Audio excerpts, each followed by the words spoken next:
नमस्कार, मैं अंजना और आप देख रहे हैं लाइव न्यूज एक्सप्रेस 24। आइए रुक करते हैं आज की बड़ी खबर की ओर। 114 राफेल में आधे कंपोनेंट भारतीय, फ्रांस से स्वदेशी fighter jet engine hammer missile पर भी हो गई डील। भारत और फ्रांस में डिफेंस प्रोडक्शन के क्षेत्र में उसी दिशा में बात आगे बढ़ी है जिसकी संभावनाएं जताई जा रही थी। राफेल फाइटर जेट 5वीं पीढ़ी के फाइटर जेट इंजन से लेकर हैमर मिसाइल के भारत में निर्माण का रास्ता साफ हो चुका है। भारत और फ्रांस के बीच जिस तरह से रक्षा सौदे पर बातचीत का दौर आगे बढ़ रहा है, सब कुछ उसी तरह से होता दिख रहा है जिस तरह की रिपोर्ट पिछले दिनों से हम देते आ रहे हैं। दोनों देशों के आपसी रिश्तों के लिए मंगलवार का दिन बेहद अहम रहा। मुंबई में यहां प्रधानमंत्री नरेंद्र मोदी और फ्रांस के राष्ट्रपति इमैनुअल मैक्रों, राजनाथ सिंह और कैथरीन वॉल्टर ने दोनों देशों के बीच द्विपक्षीय सुरक्षा और रक्षा से जुड़े मुद्दों पर भी चर्चा हुई, जिसमें रक्षा उपकरणों की साझा विकास और साझा उत्पादन वाले क्षेत्रों को प्राथमिकता दी गई है। दोनों देशों ने आपसी रक्षा सहयोग को 10 साल के लिए और आगे बढ़ा दिया है। इस दौरान दोनों देशों के बीच भारत में हैमर मिसाइल बनाने के लिए एमओयू भी किया गया है। इसके तहत भारत की सार्वजनिक क्षेत्र की रक्षा कंपनी भारत इलेक्ट्रॉनिक्स लिमिटेड और फ्रांस की रक्षा और एरोनॉटिक्स कंपनी सफरान एक जॉइंट वेंचर बनाएगी।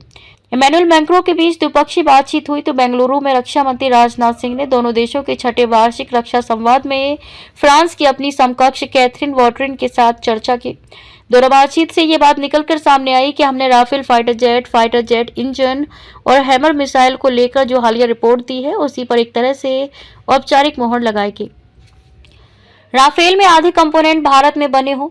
रक्षा सूत्रों ने बताया है कि रक्षा मंत्री राजनाथ सिंह ने फ्रांस की रक्षा मंत्री कैथरीन वॉल्टर के साथ भारत फ्रांस छठे वार्षिक रक्षा संवाद में चर्चा के दौरान कहा कि उनके देश के साथ जो 114 राफेल फाइटर जेट की डील हो रही है उसमें भारत में बने कंपोनेंट की हिस्सेदारी बढ़ाई जाए और ये आधी या 50% तक हो।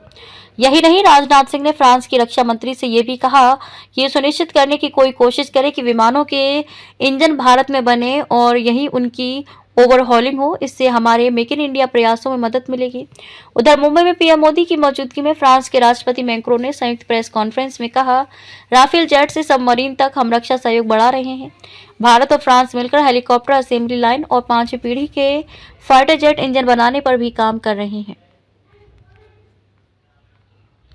अब तक के लिए बस इतना ही, फिर मिलते हैं एक ऐसी ही बड़ी खबर के साथ। तब तक के लिए नमस्कार और देखते रहिए लाइव न्यूज एक्सप्रेस 24। अगर आपको वीडियो पसंद आई हो तो लाइक करें व शेयर करें। ऐसे ही लेटेस्ट अपडेट पाने के लिए बेल आइकन को प्रेस करना ना भूलें। अगर आप हमें फेसबुक या फिर इंस्टा के माध्यम से देख रहे हैं तो हमारे पेज को फॉलो जरूर करें। धन्यवाद।